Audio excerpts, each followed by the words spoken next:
বাংলাদেশের যত অস্থিরতা এই মুহূর্তে চলছে, যত সন্ত্রাসী কর্মকাণ্ড শেখ হাসিনা এবং তার দল করছে, সব কিছুর পেছনে ইন্ধনদাতা, অর্থ মদতদাতা এবং গোয়েন্দা তৎপরতা করার পেছনে হচ্ছে এই ভারতীয় হাইকমিশনার।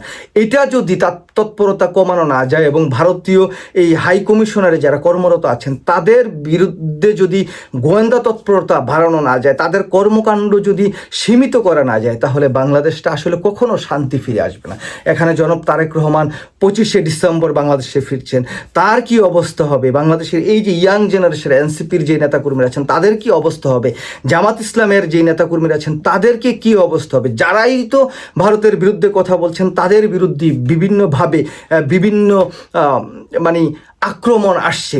এই আক্রমণগুলো প্রতিহত করতে যদি হয় তাহলে প্রথমেই ভারতীয় হাইকমিশন বাংলাদেশে যেটা আছে সেটার কার্যক্রম সীমিত করে দিতে হবে। যদি তা না করা যায় তাহলে বাংলাদেশের সামনে কিন্তু আরও বিপদ আসন্ন। দেখুন, আমি অনেক আগেই বলেছিলাম যে বাংলাদেশের মানে সবচাইতে বড় বিষবৃক্ষ হচ্ছে এই ভারতের হাইকমিশন।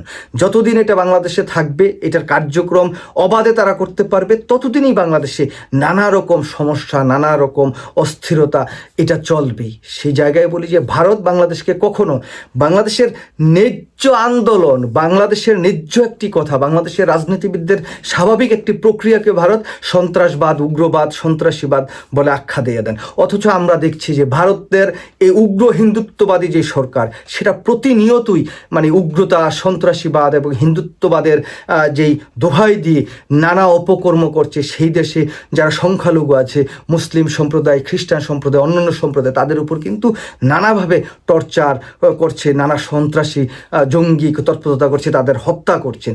সেগুলোর কোনো সমস্যা হয় না। সেই জায়গায় বলছি যে এই ভারতীয় হাইকমিশনারটা যদি বাংলাদেশে বন্ধ করে দেওয়া যেত তাহলে হাদির মতো হয়তো বা আর এরকম সন্ত্রাসী হামলার কেউ আর শিকার হতো না। এটাই হচ্ছে বাংলাদেশের সবচেয়ে বড় বিষবৃক্ষ, সবচেয়ে বড় সমস্যা।